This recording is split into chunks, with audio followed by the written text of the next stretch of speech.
Complete हो गया, ट्राईपार्टी की बैठक हो गई। उसके बाद सरकार के समक्ष जो है माल गोदाम में कितने लोग काम करते हैं वो हमारे यूनियन के पास तो डाटा है, लेकिन सरकार के पास तो उसके अपने तंत्र के माध्यम से तो नहीं था। तो ई श्रम पोर्टल देश में भारत के श्रम रोजगार मंत्रालय ने पेश किया कि भाई पूरे देश के जो अलग अलग काम करने वाले मजदूर हैं उनका डाटा सरकार रखेगी, और जिसे कोविड जैसा परिस्थिति आया और कोई भी ऐसा परिस्थिति आए तो हमारे पास हर तरह का डाटा होना चाहिए कि किस वर्ग का मजदूर की संख्या कितनी हमारी है, और उस तहत से उसको हम इम्प्लीमेंट कर सके, उनको उस काम में लगा सके, या इस तरह से मतलब जो भी हम फैसला लेने जा रहे हैं वो अलग अलग मजदूरों का क्या क्या जो उनकी भूमिका है, उनका जो योगदान है उसके हिसाब से उनको फैसिलिटी मिलना चाहिए।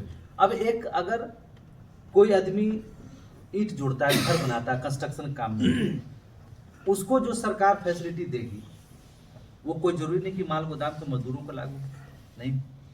जहाँ पे परमानेंट वर्क करने का है, जहाँ पे अनऑर्गेनाइज सेक्टर के तरफ मजदूर काम करे लेकिन वो ऑर्गेनाइज सेक्टर के तहत है, वो उसके साथ जो फैसिलिटी लागू होगा वो किसी दूसरे मजदूरों के साथ तो मैच नहीं कर सकता है। हर मजदूरों की अलग भूमिका है, अलग काम है, और उनके अलग अलग भूमिकाओं के साथ अलग अलग तरह का उनका फैसिलिटी है ना।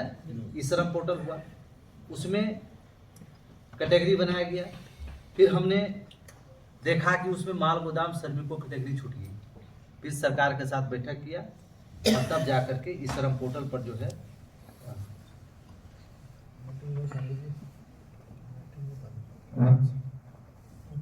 अब देखिए सरकार ने आपको आपके संगठन के नाम से, मेरे नाम से चिट्ठी आया था डिस्ट्रीब्यूटर की, आपने जो मांग किया था ये माल गोदाम के श्रमिकों के लिए अलग से पोर्टल बना करके इसमें जोड़ने की व्यवस्था कर दी गई है, और आप अपने जितने भी मजदूर हैं उनको इसमें रजिस्ट्रेशन कर करके और डाटा अपना कंप्लीट करने का काम करिए। समझ गए ना। ये सरकार ने चिट्ठी जारी की है किसको? भारतीय रेलवे माल गोदाम श्रमिक संघ को। आज मैं राष्ट्रीय प्रभारी हूँ तो मेरे नाम चिट्ठी है, कल मैं नहीं रह सकता हूँ, ये संगठन का है। व्यक्ति बदलते रह सकता है लेकिन व्यवस्था संगठन वो तो एक ही रहता है ना। कहने मतलब संगठन के साथ आया, कल को कह देगा कि मैंने कराया, मैं ये कर दूंगा, वो कर दूंगा, कहाँ है? दिखाओ ना, दिखाइए ना कहाँ है। अब जो काम मैंने कर दिया है, जो काम संगठन ने इतना लंबा समय कर, उसी काम को तुम दिखाते रहोगे, तुम्हारा अपना क्या उपलब्धि है, तुम अलग से क्या करने जा रहे हो, ये तो बात आपको बताना पड़ेगा ना लोगों को, कि नहीं बताना पड़ेगा? बताना पड़ेगा।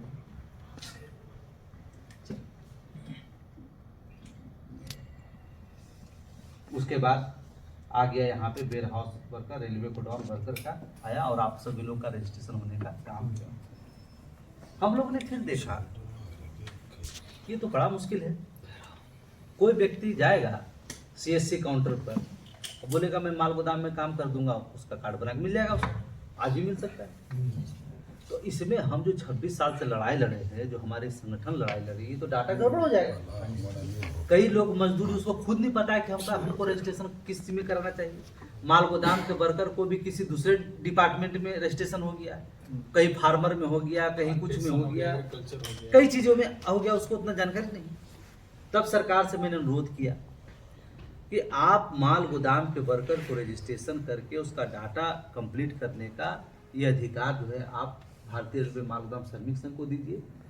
श्रमिक संघ जो है 26 साल से लड़ाई कर करके आपको बता करके आपको ये बताने का काम किया, विभाग में बैठक करने का काम किया कि कितना मजदूरों के साथ किस तरह नाइंसाफी हो रहा है। आज उसके लिए समय आया है, तो इसका रिस्पॉन्सिबिलिटी और इसको अधिकार जो है संगठन श्रमिक संघ को मिलना चाहिए, है ना। उसके बाद श्रम मंत्रालय ने चिट्ठी जारी की।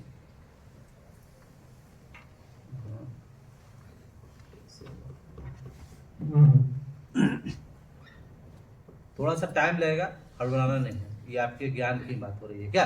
ठीक है।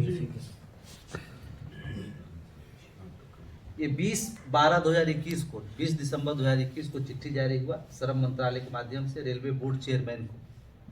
श्रम रेल मंत्री के बाद जो अधिकारी तौर पर आप कहें, ब्यूरोक्रेट के तौर पर कहें, तो सबसे बड़ा अधिकारी देश रेलवे का होता है वो चेयरमैन होता है ना। हाँ, चेयरमैन रेलवे। इनको देखिए, इनको चिट्ठी किया regarding registration worker engage in loading unloading of goods at railway goods shed on the e Shram portal of ministry of labour employment, है ना। इसमें उन्होंने लिखा कि reference representative of BRMGSS letter number इतना है ना, रिसिप्ट कॉपी, इसमें माल गोदाम के मजदूरों को रजिस्ट्रेशन करके उसका डाटा कंप्लीट करने के लिए और हर माल गोदाम पर कैंप लगा करके सही मजदूरों को सही डाटा कंप्लीट करने के लिए जो है भारतीय रेलवे माल गोदाम श्रमिक संघ को ये अथॉरिटी दिया जाता है।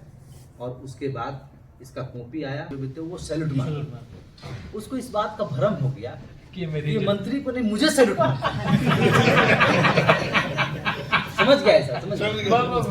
और मंत्री जी को भी महसूस हो गया कि ये आदमी जो है ना थोड़ा लगता है ज्यादा इसका मुझे बाइकाट कर रहा है, बिहेवियर बदल गया है थोड़ा, ये अपने आप में इसको कुछ दिन के लिए मैं थोड़ा हटा देता हूँ। अच्छा, उसके बाद उन्होंने हटा दिया। फिर उसके बाद वो टूल ट्रेवल वाला जो भाड़े पर गाड़ी चलती है उस गाड़ी में उसने ज्वाइन किया। पढ़ी लिखी जो हमारी महिलाएं हैं, हमारा गैंग है, हमारे गैंग में कौन आदमी कौन बेहतर काम कर सकता है, कौन इसको अच्छे तरीके चला सकता है, उसको उस तरह का करना है। कंप्यूटर जानते हैं, उसको कंप्यूटर वर्क में लगाना है कि भाई अकाउंटेंट का काम हो, इस तरह का हो। अपने हिसाब से समझे हम लोग मिलकर तय करेंगे, आप लोग मिलकर तय करिएगा, है ना कहना। सर जो अभी काम करते थे, जिसकी पहले भरी थी, जिसकी डेथ हो चुकी है आदमी की, उसके जगह पर अगर उनके परिवार के कोई लोग हैं तो उनका हम भरने का काम करेंगे। ठीक है जी। ठीक है। तो सर वो कहते थे, प्रवीण भार्गव जी तो कहते थे भी उसको श्रम मंत्रालय रहे, ऑथराइज ट्रेड यूनियन जो संगठन 26 साल वो रहे, और तीनों के देख रेख में पूरा काम चले। मजदूर जो है जितना जिस पार्टी का माल आवे वो सीधे उसमें माल बुकिंग के समय ही लोडिंग अनलोडिंग का पैसा जमा हो और सीधे मजदूर के खाते तक पैसा पहुंचने का। जब तक सूरज चांद रहेगा तब तक ये रेलवे माल गोदाम रहेगा। और ये व्यवस्था जब है तो इसमें ये कॉन्ट्रैक्ट में, टेम्पोररी में और इस तरह की व्यवस्था में रखने का कोई मतलब है क्या? मतलब तो ये पॉलिसी बना करके हमने सरकार को दिया है। वो पॉलिसी का मैं ऑन कैमरा डिस्कस नहीं करूंगा, इसलिए ये हमारा गुप्त मैटर है। दूसरा पक्ष जान जाएगा तो उसको दिखा करके भी दुनिया भर का लोगों को भरमाने का ये वो कर सकते, वो भी मैं आपके सामने डिस्कस करूंगा। लेकिन जब ये कैमरा बंद कर देंगे तब हम लोग विचार करेंगे उस पर कैसे हमको करना है। बाकी मोटा मोटी बात आप समझ गए। आज FCI का माल आता है जो CWC जिसको बोलते हैं warehouse corporation, central warehouse corporation जो है, वो 14 रुपया। कुछ आदमी के गलत करने से संगठन खत्म नहीं हो जाता। बिल्कुल हमारे परिवार में हमारे साथ रह करके आपका विश्वास जीत करके आपके साथ जो धोखा दिया, आज कितनी दुख की बात है। हमारे रंजीत सिंह इतने शरीफ आदमी जिनको कि आज पब्लिक के नजर में इनको क्या क्या नाम दिया जा रहा है। आज हमारे एक भाई कहाँ से आप हैं? जलालाबाद से, जिसको जो मजदूर के बीच में एक प्रतिष्ठा सम्मान था, उसके कहने पर हजारों लाखों रुपया उठा के दे दिया। आज इनको चोर कह के मजदूर अपमानित कर रहा है। हम इनका अपमान नहीं होने देंगे। सभी मजदूरों को सारा काम कंप्लीट करके संगठन का जो काम है हम कंप्लीट करेंगे। और हरियाणा और पंजाब के पदाधिकारी जो नियुक्त होंगे तुरंत उनका हम लोग लेबर मिनिस्ट्री के साथ बैठक करा करके हर माल गोदाम का वेरिफिकेशन कराना, हर माल गोदाम पर जो जो समस्या सरकार के द्वारा जो डिमांड मिला है तुरंत उसको DRM के साथ जो संबंधित अधिकारी सबके साथ बैठठ करके तुरंत लागू भी कराने का काम करें, है ना करें। दूसरा मैं आपको अभी तक 1998 से लेके 2021 मतलब ये 23 तक जो भी काम हुआ उसके बारे में मैंने पूरा डिटेल्स आपको बताया था। आज मैं आपके सामने ये हमारा 9 अक्टूबर की जो बैठक उसका जो चिट्ठी आया था सरकार की तरफ से, ये 9 अक्टूबर चिट्ठी की मीटिंग का चिट्ठी है। 9 अक्टूबर 2024 की सर 24 का 3 अक्टूबर को चिट्ठी आया। इस मीटिंग होने से पहले लगभग 1 महीना तक श्रम मंत्रालय, रेल मंत्रालय के अधिकारियों के साथ इसका पूरा बैठक चला कि किस किस डिमांड को हमको इशू करना होगा। इसके साथ आप देखेंगे 4-5 पेज काउंट लगा के चले। ये जगदम्बिका पाल जी ने जो लिखा था उसका चिट्ठी है। संगठन ने 2 बार उनको चिट्ठी किया था, उनको डेट में उसका चिट्ठी। लास्ट जिस डिमांड पर जो सहमति बनी और जिस अधिकारी ने जो समय में बैठक में भाग लिया सबका इसमें दस्तखत है। इसका पूरा फाइल नंबर बना है ना।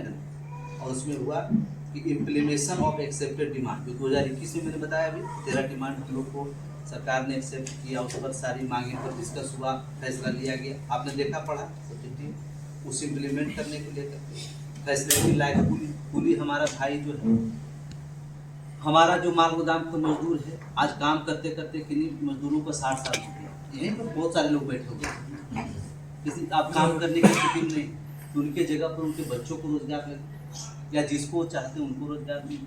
हर माल गोदाम के मजदूरों के घर में एक आदमी का रोजगार सुनिश्चित हो, है ना।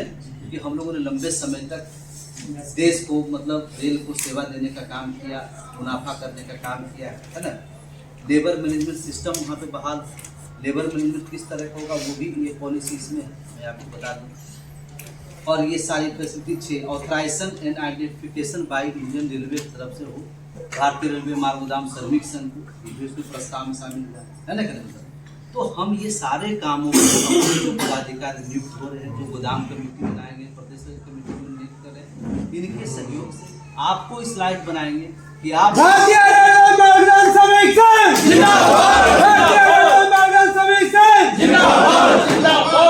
आपको इस लायक बनाएंगे कि आप खुद रेल मंत्री के साथ बैठ के आंख में आंख डालकर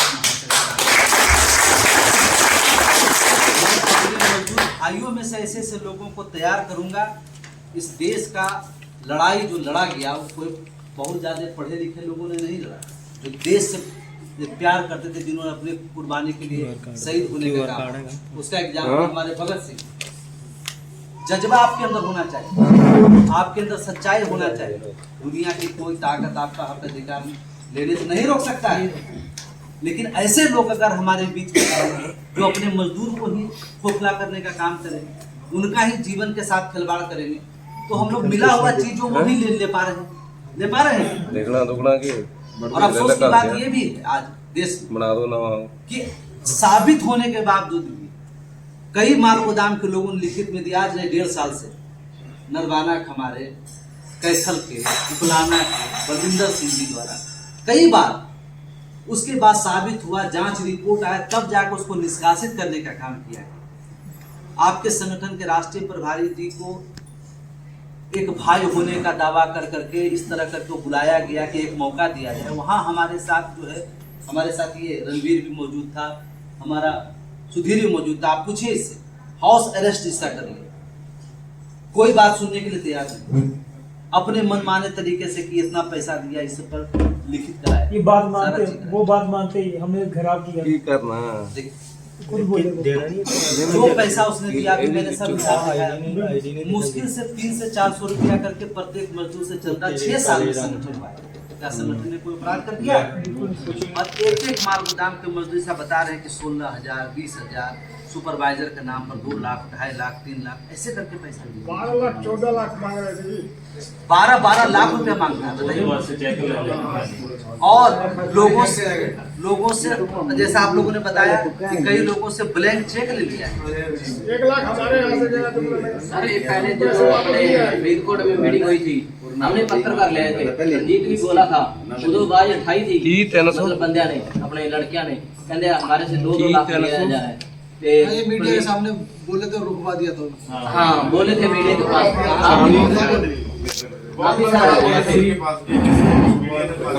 उधर पोल खुलनी थी, अरे ਅਸੀਂ ਚੁੱਪ ਕਰਦੇ ਹਾਂ ਇਸੇ ਕਾਰਨ ਅਸੀਂ ਉਹ मीडिया जन जाता है उन्हें दिखाती है, सारी दिखाती है, ਅਸੀਂ थोड़ी डिलीट दिखाती है। हमारे मजदूर भाई अगर किसी को देना जानते हैं उसे लेना भी जानते हैं, समझ लीजिए। ये देश हमारा किसान मजदूरों का है, इसके साथ जो नाइंसाफी करेगा और धरती के किसी कोना में रहेगा वो सुख चैन से नहीं रह सकता। गरीब का जो हाय होता है उससे तो पहाड़ पिघल जाता है। आदमी कौन सा चीज है कि नहीं करेंगे? पहला काम हम लोग करेंगे अपने सभी मजदूर। साहब सिंह, यस सर। साहब सिंह ये हमारे दूसरे उपाध्यक्ष हैं। करिश्मा कोई है? करिश्मा जी सर दोबारा देने हाँ? दोबारा बनाए, आप नहीं बना के कैसे दोबारा देने, कल को दे देंगे। अच्छा ठीक। कोई बात नहीं। ये करिश्मा जो है, करिश्मा है ज्वाइंट सेक्रेटरी, संयुक्त सचिव, ठीक है। हाँ, विनोद कुमार है, वो है इंचार्ज प्रभारी, विनोद कुमार। श्रीकांत जी हैं, वो संगठन मंत्री हैं, पुराने लोग हैं। निशांत मान है, वो क्या है, ऑफिस इंचार्ज है। उसके बाद संजय कुमार चौधरी है, नरेश कुमार है, रामलाल है, मीर भान जी है, इनका अभी पद इसमें लिखा हुआ नहीं है, आप लोग जो तय तो कर वही ध्यान। उसके बाद जितना भी नाम दिया गया है आप लोग यहीं पर बैठ जाइए, अब कल पर मत छोड़िए, कल मुझे अभी आज ही निश्चित कर चाहिए। लो, अभी निश्चित कर अभी लो। 1 घंटा बाहर बैठ जाइए बैठ हरियाणा का, आपस में हाँ, बैठ के चुन लीजिए क्या करना क्या नहीं करना करना है। इसके लिए दोबारा बैठक ना हो। दोबारा नहीं। आज ही ये हम आप पंजाब चुना दे हरियाणा का तय कर लेंगे, अब कल हम नोटिफाई वहाँ डालेंगे। करवा दो जाओ। समस्या में हर सिचुएशन में संगठन आपके साथ खड़ी है, संगठन आपका है, आपका ही हमेशा रहेगा, ठीक है।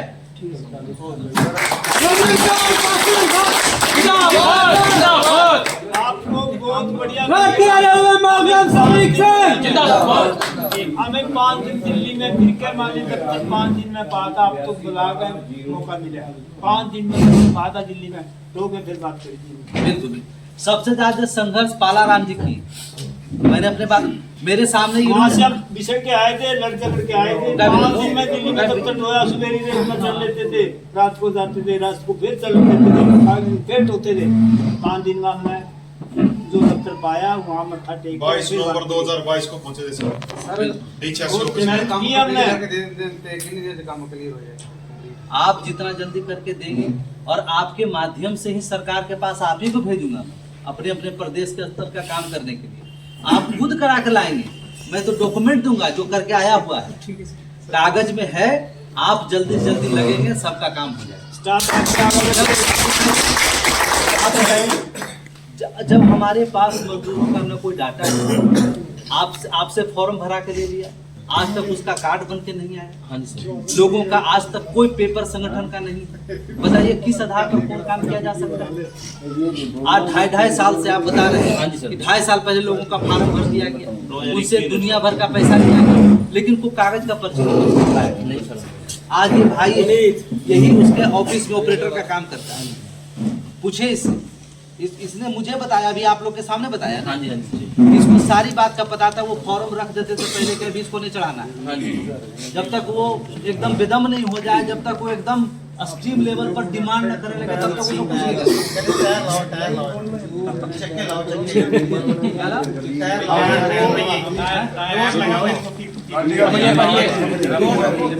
करते।